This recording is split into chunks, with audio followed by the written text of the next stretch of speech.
Bonjour, je viens vous présenter l'horoscope de cette semaine qui démarre le lundi 1er septembre. Déjà, c'est passé si vite, 1er septembre déjà. Bref, c'est la rentrée pour certains, pour beaucoup. Voilà, on reprend nos cycles, du moins on essaie. Alors voilà ce qui se passe dans le ciel. Il y a un changement, même deux, c'est pas anodin. Les deux changements cette semaine de secteur, ça va être Mercure. Bon, Mercure qui va quitter Lion pour entrer en Vierge, ce qui est plutôt une bonne chose, parce que Mercure a des affinités avec deux secteurs dans le ciel, qui sont les Gémeaux et les Vierges. Voilà, il y a un cousinage entre les deux.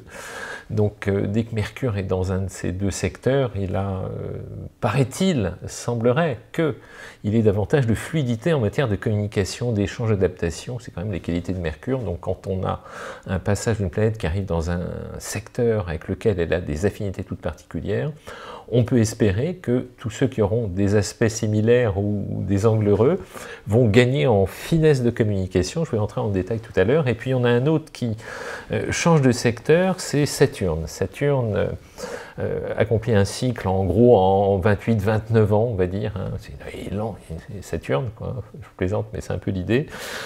Saturne avait quitté le Poisson il y a quelques mois, était rentré en Bélier, il s'est arrêté, il a formé une marche stationnaire, puis une marche rétrograde, et là, pan, il retourne en Poisson pendant quelques mois. Moi qui suis de la Vierge, je m'en fais pas une joie, parce qu'il était déjà fatigant avant. Bon, on va voir ce que ça donne. Voilà, peut-être des choses qu'on n'a pas bien compris, pas bien apprises, donc faut terminer le travail d'élagage qui va avec, de lâcher prise. C'est ce qu'on va regarder en deuxième séquence, et puis après, je vais vous faire un petit laïus sur les variables entre Soleil et Mercure, parce que vous allez voir, c'est l'occasion, comme Mercure change de secteur, et que, voilà, moi j'ai Mercure en Vierge à la naissance, il retourne en Vierge, donc je suis plutôt content. Et donc je vais vous parler des variantes dans des profils individuels qui ont une dichotomie, un changement de séquence entre le Soleil natal qui est l'objectif et Mercure qui est la façon dont on s'y prend pour communiquer. Vous allez voir, c'est peut-être un peu inattendu pour certains. Allez, dans l'ordre. La semaine démarre lundi 1er septembre avec la présence du Soleil en Vierge. Il est à 9 degrés ce lundi, donc il va passer toute la semaine, la majeure partie du temps, dans le deuxième décan. Donc bon anniversaire, amis Vierges qui, comme moi, avaient en ce moment le Soleil chez vous. Le Soleil, il apporte, on le sait maintenant, plutôt vitalité, confiance en soi, chaleur, lumière, énergie. Jusqu'à preuve du contraire, c'est plutôt des bonnes énergies. Il va donc, pendant toute la semaine, et au-delà, mais je préfère en garder pour la semaine prochaine, apporter à qui aux Vierges, aux Taureaux, aux Capricornes, mais aussi aux Cancers et aux Scorpions, à nous 5, plutôt une meilleure vision d'ensemble, une sorte d'éclaircie, de visibilité plus large, de capacité à voir l'ensemble d'une situation sans polariser. Je connais la Vierge sur les détails, voyons, on verticalise le raisonnement, l'approche pour gagner en vision d'ensemble, tout simplement. Donc c'est plutôt pas mal, avec plus d'énergie et de force et de capacité à être motivé. Il y a un côté volonté avec le Soleil, c'est l'objectif. Donc très bien pour les 5 dont j'ai parlé. En revanche, bon, ça risque d'être un peu aléatoire pour le signe opposé, c'est-à-dire les poissons. Et puis, il y a un petit peu d'agacement à chaque fois qu'il y a ce qu'on appelle des demi-oppositions, des carrés, 80 degrés. Une opposition, c'est 180, c'est en face. En ce moment, les planètes sont en Vierge, donc elles forment une opposition 180 degrés avec mes poissons. C'est pour ça que ça vous fatigue et que ça vous agace un peu. Et en même temps, forment des demi-oppositions, ce qu'on appelle des carrés 80 degrés, avec les deux signes en amont et en aval de ma Vierge, qui sont mes Gémeaux et mes Sagittaires. Bon, c'est cyclique, ça va passer vite, ne vous inquiétez pas, mais s'il y a un peu de fatigue, d'agacement, d'impatience, surtout mes Sagittaires et mes Gémeaux, impatience, on connaît un peu le dossier, c'est un peu normal, voilà, ça passera, c'est comme tout, ce sont des cycles rapides, voilà, c'est dit. Après, celui qui m'intéresse le plus, c'est Mercure, on y arrive, une fois qu'on a vu le Soleil. Ceux dont je ne parle pas, c'est que vous n'êtes pas impliqués par des aspects quels qu'ils soient, les quinconces, on oublie, les sexticarés, on oublie aussi. Et les semi-sexides, j'en parle même pas. Bref, ça c'est pour les théoriciens pointus. Très globalement, il y a une autre planète qui change de secteur, j'en parlais en amont, c'est Mercure. Mercure, planète de la communication s'il en est, planète de l'adaptation, des échanges, de la précision du verbe, de la capacité à trouver des mots justes. Eh bien, Mercure quitte le Lion où il avait là, pour le coup, une puissance d'expression, une disposition générale heureuse à concentrer son attention sur le point central d'une discussion, puis parfois ça l'embêtait un peu de rentrer dans le détail. Ben là, il rentre en Vierge, il adore rentrer dans le détail, ça tombe bien. Faites gaffe avec les Vierges dont je fais partie, ils sont capables de vous faire des monologues d'une demi-heure sur un dossier sur lequel ils ont planché, ils ont creusé, ils ont travaillé. Et donc leur plaisir dans la vie, c'est de plancher, apprendre des trucs qui les passionnent, hein, sinon ils n'y accordent même pas d'intérêt. Mais quand ça les passionne, ils y vont à maxima. Et puis ensuite, ils vous balancent des trucs pendant des plombes sur des détails, etc. Parfois, on n'en demande pas tant, mais bon, moi j'ai la chance que ça soit un sujet qui vous intéresse, donc j'en suis absolument ravi. C'est l'idée. Donc Mercure quitte le Lion pour entrer en Vierge, j'y arrive. J'accouche du raisonnement, c'est un peu long, mais inculpa. Mardi 2 septembre, à 13h24 en temps sidéral, on est encore sur l'heure d'été, ça fait 14h24, on rajoute l'heure de Greenwich, 15h24. En gros, 15h30 mardi, pour faire court, Mercure quitte le Lion pour entrer en Vierge. Donc à partir du moment où Mercure est en Lion jusqu'à mardi 15h30, il favorise encore complètement la communication chez mes signes de feu, hein, Bélier, Lion, Sagittaire, et comme il est en Lion, il continue de favoriser la communication pour mes Gémeaux et mes Balances, 60 degrés à partir de mon Lion. Donc pour vous 5, s'il y a des choses à dire, des mises au point à faire, eh ben vous avez jusqu'à mardi 15h30, hein, mardi 2 septembre 15h30, voilà, profitez-en, puis après ça change, voilà, hein, et chacun son tour. Parce qu'ensuite, Mercure entre en Vierge. Il va y rester un bout de temps, enfin du moins j'ose l'espérer, pas autant que j'aurais aimé, mais c'est déjà pas mal, il faut prendre ce qu'il y a, il faut prendre ce qui est bon. Mercure entre en Vierge, il est très puissant dans cette position-là, dans la capacité à être logique. Mercure en Vierge, comme souvent les Mercures en signe de terre, c'est le bon sens. Allez me dire ça, un Mercure Taureau, un Mercure Capricorne, on va dire mais le bon sens, c'est évident, c'est logique, c'est concret, c'est carré. Mercure en Vierge, si on a bien qui est incarné par le bon sens, c'est ça. Donc l'esprit pratique, l'esprit logique, la cohérence des propos, l'organisation de la pensée, tout est carré, tout est en général assez structurel, factuel, pratique. Voilà, c'est vraiment la coloration de Mercure en Vierge. Il adore observer, il aime le détail, il aime la précision, il aime l'analyse, il aime comprendre, il aime creuser, il aime assimiler seulement ce qui l'intéresse, il faut être juste. Et puis, donc, il va apporter ce qu'on peut apporter de mieux en matière de com. Pour qui? Pour ceux dont je parlais au départ, parce qu'il n'est pas loin du Soleil. Donc, il est dans le même secteur, les deux sont en Vierge. Très bon en matière de com pour mes Vierges, pour mes Taureaux, pour mes Capricornes, pour mes Cancers et mes Scorpions, encore une fois. Et attention à ne pas parler trop vite mes Sagittaires, mes Gémeaux, parce que même carré qui se forme avec vous. Attention à moduler le propos, hein, votre franchise adorée, mes Sagittaires. Ceux qui ne vous connaissent pas, levez un peu le pied. Allez-y avec de l'humour. Mes Gémeaux, en bout, l'humour, on adore, hein, c'est votre talent. Si vous vous autorisez à lâcher les chevaux et être un peu détendu, vous avez une capacité. Pour moi, l'humour, c'est vraiment un marqueur de l'intelligence. Vraiment, c'est un marqueur d'intelligence. Donc mes Gémeaux, mes Sagittaires et mes Poissons, fonctionnez avec l'humour. Tant que Mercure vous contrarie, tout passera mieux. On peut dire tas de choses avec l'humour, ça passe mieux, mais écoutez-moi sur ce dossier-là. Après, il y a des situations, il ne faut mieux pas se mouiller, mais bon, globalement, ça passe mieux, c'est mon conseil. Voilà pour Mercure. Ensuite, j'ai Vénus, planète de l'amour, planète du charme, planète du charisme. Lui, il est toujours en Lion. Toujours en Lion, il va y rester toute la semaine. Vénus, la belle Vénus en Lion, qui rayonne. Hein, avec le point fort de la Vénus en Lion, c'est son charme et son charisme. Ça, là-dessus, c'est magnifique. En revanche, le point faible de Vénus en Lion, c'est une tendance à idéaliser la vie amoureuse. On dit que les Vénus en Lion sont amoureuses de l'amour, et une tendance à avoir besoin, comme toutes les Vénus en signe de feu, de fonctionner avec beaucoup d'élan, de chaleur, de passion potentielle, et tout ce qui est passionnel, ça ne dure pas. La passion, c'est éphémère, par principe. Donc Vénus en Lion, attention à, même si vous avez beaucoup de charme, mes Lions, mes Béliers, mes Sagittaires, pour le coup ça compense pas mal, mes Gémeaux et mes Balances, charme au max avec cette Vénus très puissante en Lion, attention aux idéalisations émotionnelles, hein, parce que plus on va idéaliser, plus la réalité ne sera pas en relation sur la durée avec ce qu'on a préinvesti dans l'imaginaire. Donc je vous rappelle un petit peu ça, évite de se casser les dents, et puis comme ça, ce qu'on met en place plus lentement, ça dure plus longtemps, c'est dit. 30 ans de pratique, croyez-moi. Bon, ça c'est pour Vénus. Donc si Vénus est belle, apporte beaucoup de charisme et de charme pour mes Béliers, mes Lions, mes Sagittaires, mes Gémeaux, mes Balances, indiscutablement. En revanche, comme elle est en Lion, elle agace un peu mes Verseaux, hein, un petit peu mes Taureaux, un petit peu mes scorpions, attention, vous prenez les choses parfois un peu trop à cœur, hein, la susceptibilité, la sensibilité affleurante, voilà, c'est un peu le risque. Donc vous le savez, vous le conscientisez, on limite l'effet, l'impact, dès qu'on l'a pris en conscience, on limite l'incidence. Et puis je vais passer à la planète rouge, Mars, ça tombe bien. J'adore remonter les manches, c'est mon truc. C'est un tic, hein, c'est un toc, c'est comme ça. Bon, Mars est toujours en balance, 16 degrés du signe, en plein milieu du signe, à 1 degré près.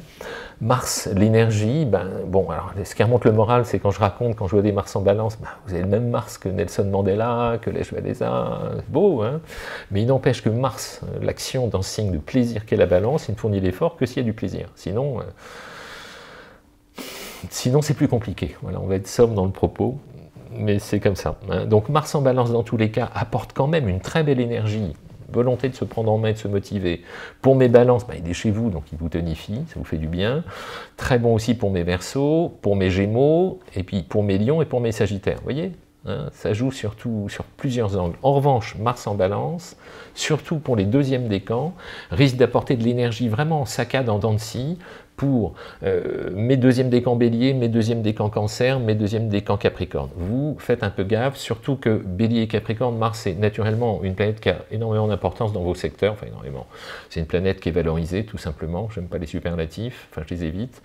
L'idée étant que vous risquez de vouloir aller plus vite que la musique, de forcer les situations, donc vous trois faites un petit peu attention à ne pas faire de forcing, voilà, c'est l'idée quand Mars est contrariant. Après j'ai Jupiter. Planète de la chance, du positif, de l'optimisme, le côté j'augmente tout. Alors parfois c'est vrai qu'il peut jouer des tours, mais dans tous les cas, dans la mesure où on ne se berce pas d'illusions, où les objectifs sont rationnels, cohérents et dans les clous, hyper important avec Jupiter être dans les clous, eh bien Jupiter peut apporter des circonstances heureuses, surtout si on retrousse les manches en parallèle, ça va bien de pair.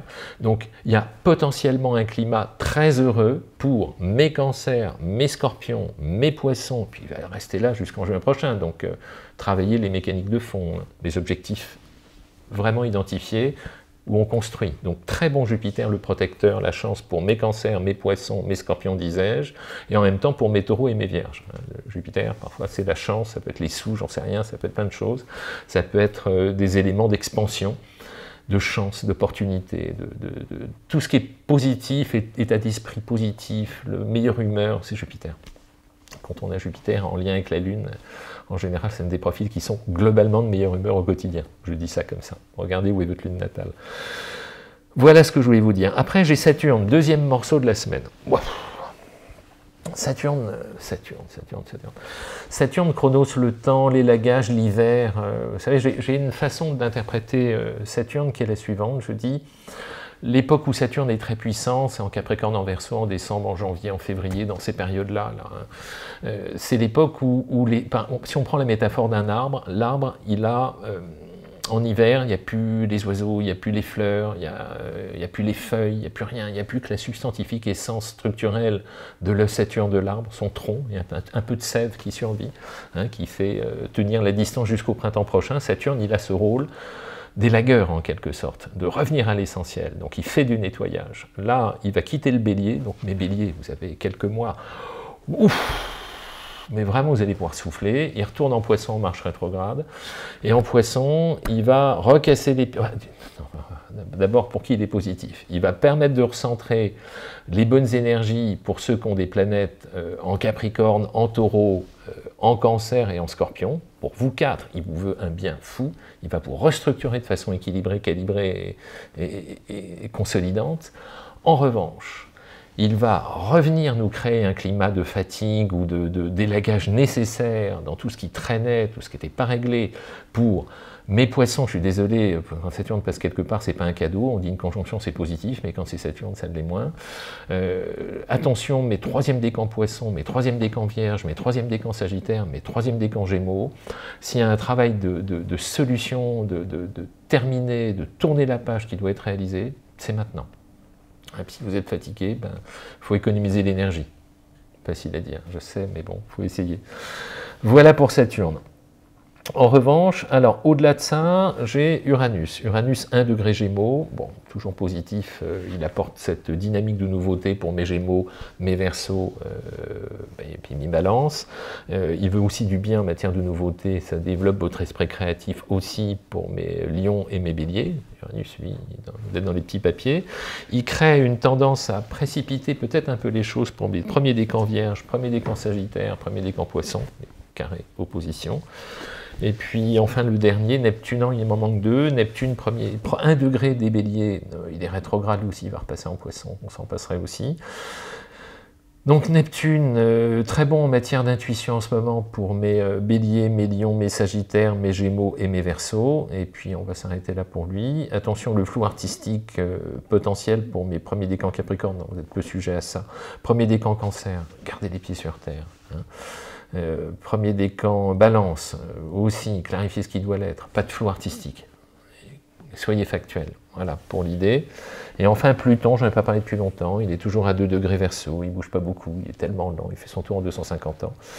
Donc mes Verseaux, si vous êtes dans des phases de transformation pour cette rentrée, c'est pas incohérent, hein.